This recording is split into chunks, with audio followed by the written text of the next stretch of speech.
Hello guys, कैसे होंगे? उम्मीद है आप अच्छे होंगे। सब कोई कमेंट करके बोल रहे थे कि सर हम लोग हिस्ट्री पढ़े, पॉलिटी पढ़े या फिर ज्योग्राफी पढ़े, कंप्यूटर पढ़े, साइंस पढ़े, तरह-तरह फलाना-फलाना का सब्जेक्ट है। तो उस तरह से कैसे डील करें? तो मैं भी देखिए मैं भी अभी सुबह हो रहा है, ठीक है? तो मैं लुसेंट पढ़ रहा हूँ, ठीक है? लुसेंट पढ़ते-पढ़ते मुझे इतना सारा याद रखना मतलब मेरे लिए पॉसिबल नहीं होता कि मैं इतना याद करूँ। दिन भर में 2 घंटे भी पढ़ ले तो बहुत ज़्यादा हो जाता है, ठीक है?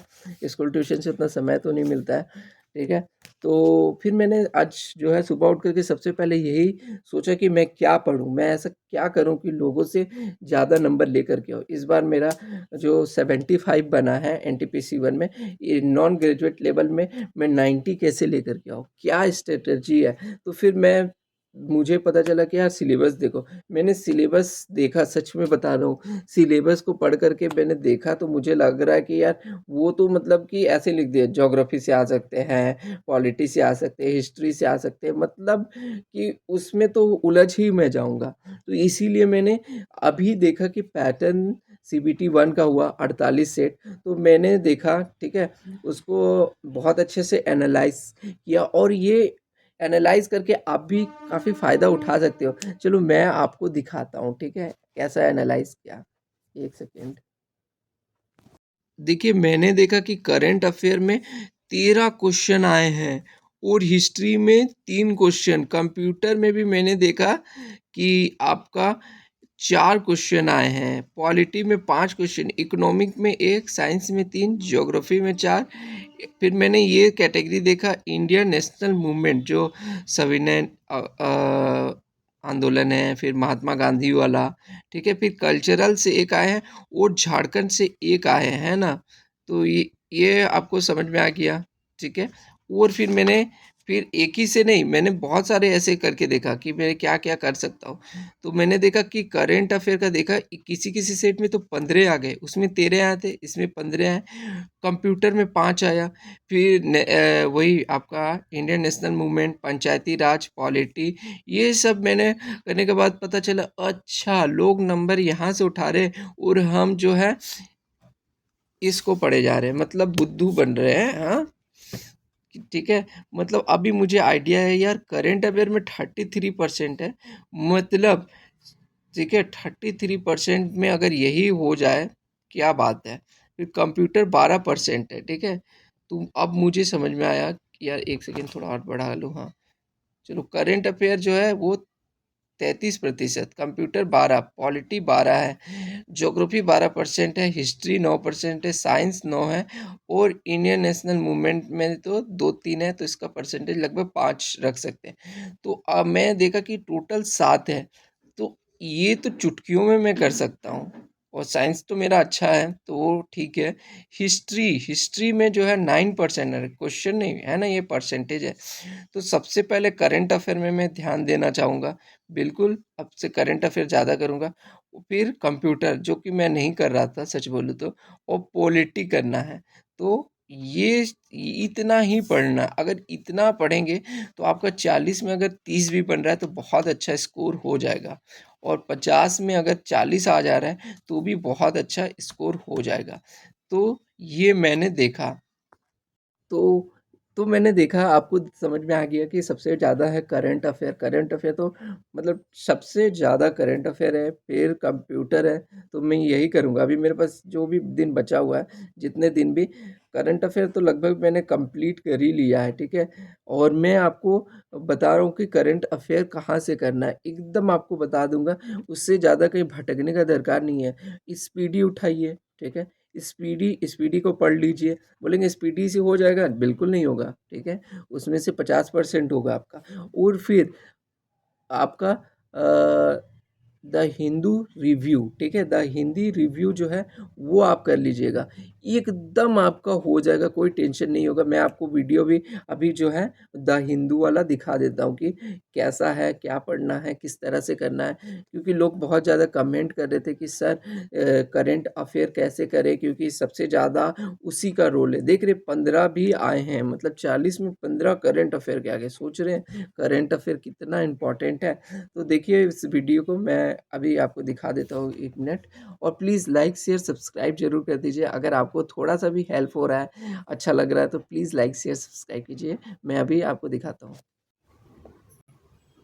तो ये है द हिंदू रिव्यू, है ना? ये अड्डा के द्वारा ये वाला बुक। अब देखिए इसमें बहुत ही अच्छा तरीके से दिया हुआ है, ठीक है? इस तरह से क्या-क्या पढ़ना है यहाँ पर दिया हुआ है। सिर्फ येलो भी पढ़ लेंगे तो चल जाएगा, लेकिन बट आप पढ़ लीजिए। जैसे ऑपरेशन सिंदूर, भारत ने पाकिस्तान और पीओके में जवाबी हमला, या इसके बारे में पूरा डिटेल लिखा है, ठीक है? इसके बारे में तो सबको पता है। चलिए हम कुछ और इम्पोर्टेंट बता दें, ठीक है? देखिए जैसे ये वाला पूछा जाएगा, ये सब ऐसे ही क्वेश्चन पूछा जा रहा है। अंतर्राष्ट्रीय मुद्रा कोष, ठीक है, IMF 2025 अप्रैल में, ठीक है, वर्ल्ड इकोनॉमिक आउटलेट रिपोर्ट में भारत को वैश्विक मंच का केंद्र में लाया, क्योंकि रिपोर्ट के में भारत के नाम मात्र सकल घरेलू GDP के मामले में जापान को पीछे छोड़ते हुए चौथे सबसे बड़े अर्थव्यवस्था बनने का अनुमान लगाया। तो देखिए ये सबसे बहुत इम्पॉर्टेंट है, इस बार भी देखने को मिलेगा, ठीक है? मई का है, आप देख सकते हैं। वो बहुत ही इम्पॉर्टेंट है कि चौथे नंबर पे हम लोग का जो है वो अर्थव्यवस्था आने वाला है। आप देखिए इसमें से क्वेश्चन पूछ सकता है कितना मिलियन हो, तो 2027 तक 5 ट्रिलियन डॉलर का अर्थव्यवस्था बनने वाला है। तो ये एक बार में पढ़ लेने से दिमाग में भी ये बहुत बहुत ही इम्पोर्टेंट है। और हम देखते हैं और क्या क्या इम्पोर्टेंट है। देखो ये वाला भी काफ़ी इम्पोर्टेंट है, बस ये बताने के लिए बताया जा रहा है, ठीक है? यहाँ पर आप देख सकते हैं लकुंडी स्मारक समूह को यूनेस्को की अंतरिम सूची में शामिल करने का प्रस्ताव। तो अब ये पूछा गया है कि यूनेस्को में कहाँ है। अब ये कहाँ पर है, तो मैंने तो पढ़ रखा है कि ये तो कर्नाटक में है, ठीक है? और इसमें अब ये सब भी पूछा जाएगा कि ये मंदिर कौन सा में बनाया गया है, तो ये चालुक्य काल में बनाया गया है। तो ऐसे करके वो लोग दे सकता है कि 10वीं से 12वीं शताब्दी। तो इसमें 3-4 टाइप के करंट अफेयर इस टाइप के हो रहे, जो कि आपको स्पीडी में देखने को नहीं मिलेगा। स्पीडी में बस देखने को मिलेगा तो ये पूछ लेगा कि यूनेस्को में कौन शामिल हो रहा है, ठीक है? लकुंडी। और ये पूछ सकता है कहाँ पर है, कर्नाटक, लेकिन इतना डिटेल्स नहीं दे सकता। तो यही बस करंट अफेयर के लिए यही करना है, ठीक है? हिंदू रिव्यू, ठीक है, आप जनवरी से जुलाई तक का करके ही जाना होगा, है ना? ठीक है, क्योंकि मैंने देखा कि मेरा एग्ज़ाम जो था वो आपका 23 जून को था, ठीक है? और इसने मई का भी पूछ लिया था। तो इसी प्रकार मुझे लग रहा है कि 15 जुलाई तक तो पूछ ही सकता है। और स्पीडी पढ़ लीजिएगा। स्पीडी में जो अब देखिए क्या है कि इसको भी पढ़ लेंगे तो हो जाएगा, उतना कोई दिक्कत नहीं है। मैंने सिर्फ यही पढ़ा था तो 10 में से 7 आ गए थे, बट मेरे पास ज़्यादा टाइम नहीं था। बट स्पीडी में क्या है कि उसमें ना कुछ डायरेक्टली क्वेश्चन जो है वो फंस सकते हैं, ठीक है? जैसे कि भारत का जैसे पूछ लेगा कि न्यायमूर्ति कौन बने, इसमें भी दिया रहता है, बट उसमें एक जगह स्पेशली दिया जाता है जिसको आप पढ़ के कर सकते हैं। तो बस इतना ही करना है।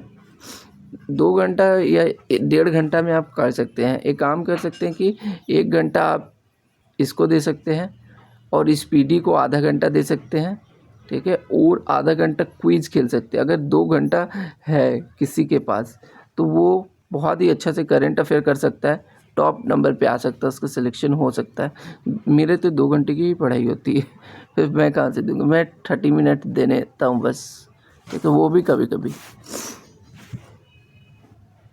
ठीक है? तो ये 2 घंटा इसमें मांग ही रहा कि 2 घंटा आप दे दें तो हो जाएगा, कोई दिक्कत है नहीं, है ना? और मैं क्यों, क्योंकि यार स्कूल ट्यूशन करके बस रात का 9 से 10 ही, मतलब कि आप देख सकते हैं मेरा रात का 9 से 11 ही तक होता है। कभी मन करता है पढ़ने का, कभी नहीं। सिर दर्द देता है तो फिर नहीं पढ़ता हूँ, और अच्छा लगता है तो पढ़ता हूँ। आज संडे है तो आज तो बस सुबह से कर रहा था, मैं यही क्वेश्चन देख रहा था, ठीक है? तो वीडियो अच्छा लगा तो लाइक शेयर सब्सक्राइब कर दीजिए। उम्मीद है कि आप लोगों का जो कमेंट आ रहा था वो पूरी तरह से ख़त्म हो गया होगा। करंट अफेयर से अब कोई टेंशन है नहीं। मिलते हैं नेक्स्ट वीडियो, तब तक के लिए थैंक यू।